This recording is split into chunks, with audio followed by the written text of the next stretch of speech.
It was October 15th, 2023, in the quiet suburb of Millbrook Heights, and what lay behind the false wall in Marcus Holloway's basement would rewrite everything they thought they knew about evil. 10 years.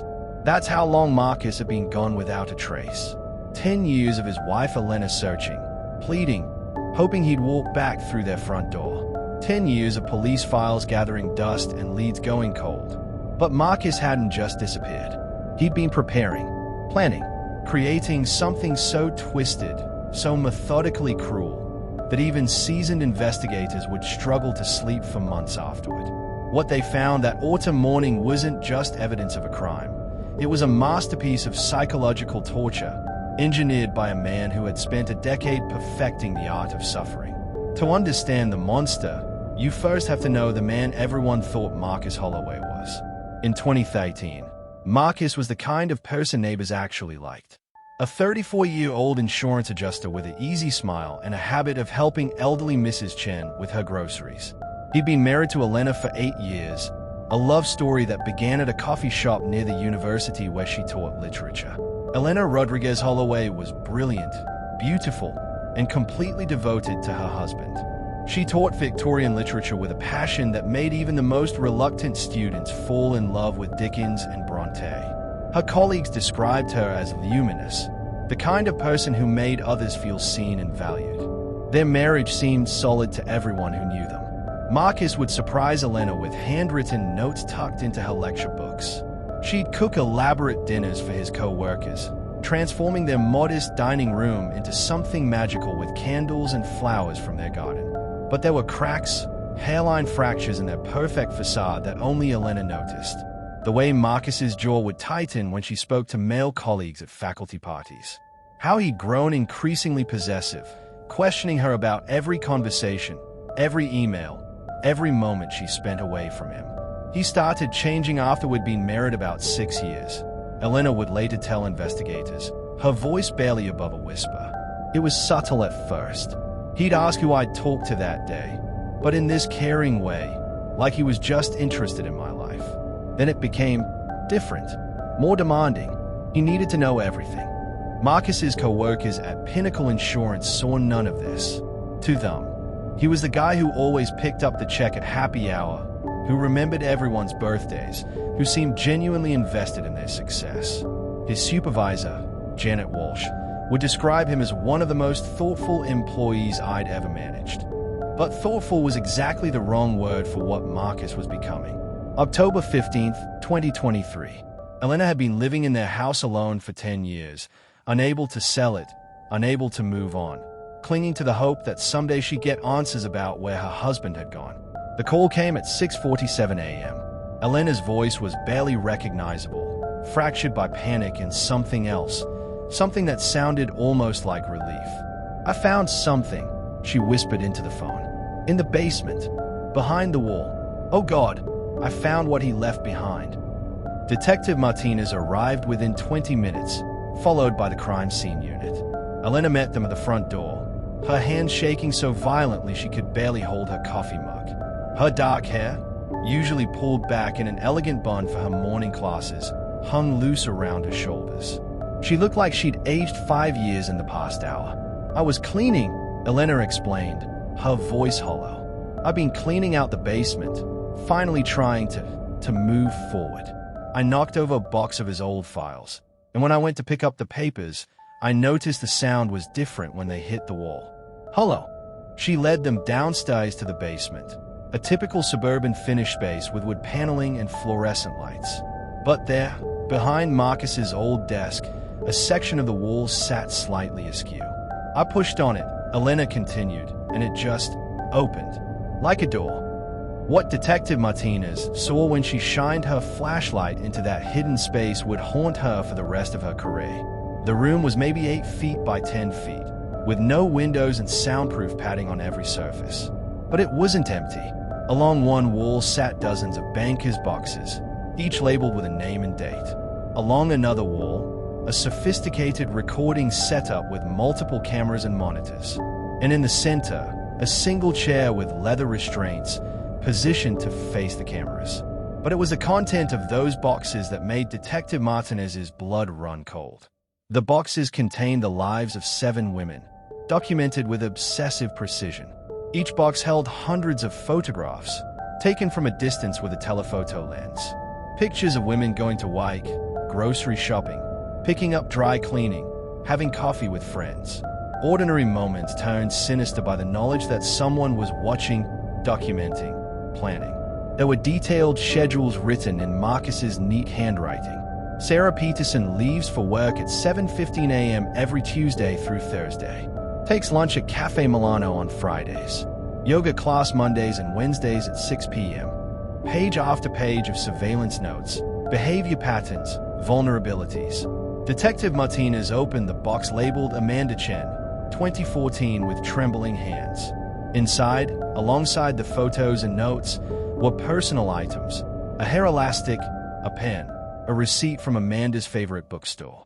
Trophies taken without the victim's knowledge, proof of access, of violation.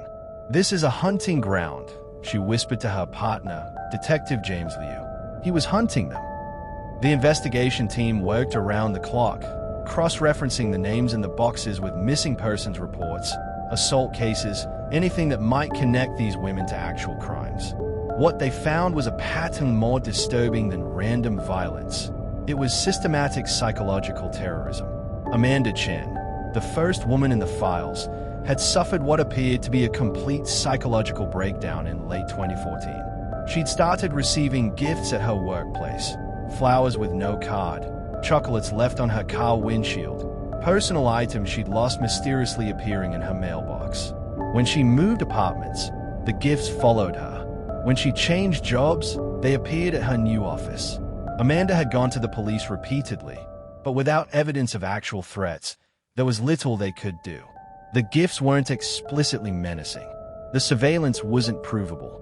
Amanda seemed to be losing her mind, becoming paranoid and isolated, until she finally had a complete breakdown and was hospitalized for severe anxiety and depression. "I remember her case," said Officer Patricia Vance, who'd taken Amanda's initial report in 2014.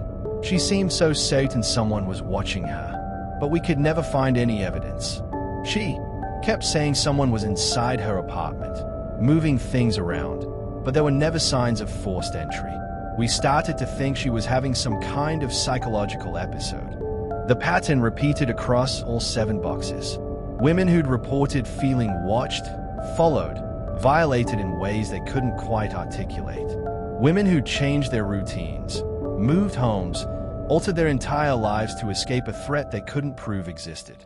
Dr. Rebecca Stone, a forensic psychologist brought in to consult on the case, examined the contents with growing alarm. "This isn't just stalking," she explained to the investigation team. "This is something far more sophisticated. He wasn't planning to kidnap or assault these women physically. He was systematically destroying their sense of safety, their sanity, their ability to trust their own perceptions. This is psychological warfare." But where was Marcus? The boxes stopped being updated around 2015, 2 years after his disappearance. Had he moved on to new victims? Had he finally escalated to physical violence? Or was there something else, something even more sinister that they hadn't discovered yet? The breakthrough came when Detective Yu noticed something odd about the dates in Marcus's surveillance notes. They didn't just document when he'd observed these women. They documented when he'd interacted with them. "Look at this," Liu said, pointing to an entry in Sarah Peterson's file. "March 15th, 2014. Initiated conversation at coffee shop. Discussed her upcoming presentation. Offered encouragement." He wasn't just watching them. He was inserting himself into their lives. The team began investigating Marcus's activities before his disappearance with new focus. What they discovered was a man who had cultivated an entirely different identity, one his wife knew nothing about. Under the name Mark Henderson, Marcus had been volunteering at a crisis counseling center downtown. He'd presented himself as a recently divorced insurance professional looking to give back to the community. The center's director, Patricia Morrison, remembered him well. "Mark was wonderful with our clients," she told Detective Martinez over the phone.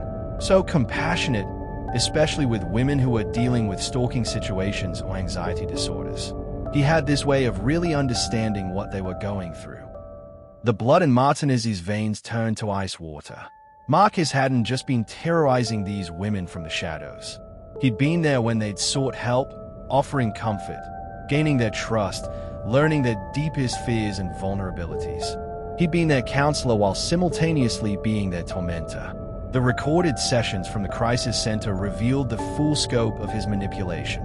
Marcus had access to intake forms, therapy notes, personal details shared in moments of desperate vulnerability. He'd used that information to craft increasingly personalized psychological attacks. When Amanda Chen had confided that her greatest fear was being watched through her windows, Marcus had arranged for her to catch glimpses of figures in the distance. When Sarah Peterson had revealed her anxiety about her work performance, Marcus had begun leaving anonymous notes critiquing her presentations. He wasn't just a predator, he was a puppet master, pulling strings from multiple directions, creating a web of terror so complex that his victims couldn't even begin to understand what was happening to them. As the investigation deepened, the technical evidence began painting an even more disturbing picture. The recording equipment in Marcus's hidden room wasn't just for documentation, it was for broadcast. Computer forensics expert David Park discovered that Marcus had been streaming live surveillance footage to encrypted online forums where predators paid to watch unknowing victims in their most private moments. He had cameras hidden in all 7 women's homes. Park explained to the team, his face grim. Bathroom cameras, bedroom cameras, cameras positioned to capture them changing clothes, showering, sleeping. And he'd been broadcasting it all to paying customers for years. The violation was total, comprehensive, inescapable. These women had been unknowingly performing in their own psychological horror show, their trauma monétised for the entertainment of strangers. But the forensic evidence revealed something even more chilling. Analysis of Marcus's computer showed that he'd been in contact with similar predators across the country, sharing techniques, comparing victims, treating psychological torture like a competitive sport. Email records revealed discussions about subject conditioning, isolation protocols, and breakdown timelines. Marcus had been part of a network of men who specialized in destroying women's mental health for profit and pleasure. One email exchange from 2013 was particularly revealing. Subject number 3 is showing excellent progress. Isolation achieved after 6 months of targeted interventions. Recommend escalating to Phase 3 protocols. The customer base is very pleased with the anxiety responses. These weren't crimes of passion or random acts of violence. They were calculated psychological experiments designed to systematically dismantle human beings from the inside out. The most disturbing discovery came when Park accessed Marcus's financial records. Over the course of 2 years, he'd earned over $200,000 selling access to his victims' private lives and psychological breakdowns. The manhunt for Marcus Holloway became a federal investigation, with the FBI's Behavioral Analysis Unit taking the lead. What they found was a man who had essentially erased his old identity and been living under multiple aliases across 3 states, continuing his psychological terrorism with new victims. On November 3rd, 2023, Marcus was arrested at a cafe in Portland, Oregon, where he'd been working as a grief counselor under the name Michael Harris. Even in custody, he maintained the gentle demeanor that had fooled so many people for so long. The interrogation was conducted by FBI Special Agent Lisa Kovac, a specialist in psychological crimes. The recording of that session would become a teaching tool for law enforcement agencies across the country. "Do you know why you're here, Marcus?" Agent Kovac began. Marcus, now 44 years old, with graying hair and the same kind smile his neighbors remembered, nodded slowly. "I assume this is about the women. You found my work." The casual way he referred to systematic psychological torture as work sent chills through everyone watching the feed. "Tell me about Amanda Chen," Kovac continued.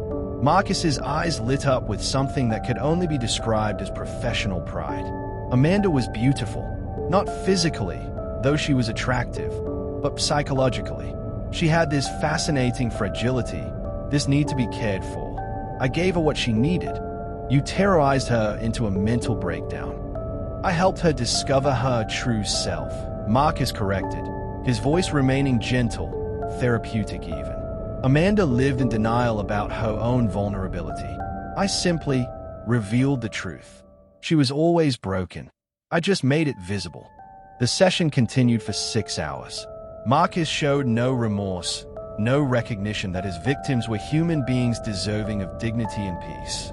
To him, they were subjects, experiments, entertainment. When asked about his wife Elena, Marcus's expression finally shifted, not to guilt or sadness, but to disappointment. Elena was supposed to be my greatest work, he said softly. 10 years of wondering, searching, hoping. 10 years of exquisite uncertainty. But she's stronger than I anticipated. She should have broken by now. The realization hit Agent Kovac like a physical blow. Marcus's disappearance hadn't been an escape. It had been part of the torture. He'd wanted Elena to find the room, to discover what he'd done, to understand that her entire marriage had been a lie. His vanishing act was designed to destroy her slowly, over years, until the final revelation would complete her psychological destruction. Even from prison, Marcus was still trying to win. The trial of Marcus Holloway became a landmark case in the emerging field of cyberpsychological crimes. Prosecutors charged him with multiple counts of stalking, invasion of privacy, wire fraud, and racketeering related to his network of psychological predators. But the legal system struggled with how to adequately address crimes that left no physical scars, no traditional evidence of violence, yet had destroyed lives as thoroughly as any assault. The victim impact statements were devastating. Amanda Chen, now 32 and still in therapy, spoke through tears about the years she'd lost to paranoia and fear. "He didn't just steal my sense of safety," she said, her voice barely audible in the packed courtroom. "He stole my ability to trust my own mind. I spent years thinking I was crazy, that I was imagining things. Even now, even knowing the truth, there's a part of me that wonders if I'm making it all up." Sarah Peterson, who had successfully rebuilt her life after her breakdown in 2014, spoke about the lingering effects of Marcus's psychological terrorism. "Every time someone walks behind me for more than a block, I panic. Every time I get an unexpected gift or find something out of place in my apartment, my heart starts racing. He programmed me to be afraid, and I don't know if I'll ever be completely free of that programming." The most heartbreaking testimony came from Elena. She'd spent 10 years searching for a husband who had never really existed, mourning a marriage that had been built on manipulation and control from the very beginning. "I loved someone who was never real," she told the court, her hands folded tightly in her lap. "Every memory I have, every moment I treasured, was part of his experiment. He didn't just leave me. He retroactively destroyed every happy moment we'd ever shared. That's a special kind of cruelty that I don't think the law has words for yet." The defense argued that Marcus was mentally ill, that his actions were the result of psychological trauma from his own childhood. They brought in experts who testified about personality disorders and the cycle of abuse. But the prosecution's psychological expert, Dr. Stone, dismantled that argument with clinical precision. "Marcus Holloway doesn't suffer from mental illness that would excuse his actions," she testified. "He suffers from a complete lack of empathy combined with exceptional intelligence and planning ability.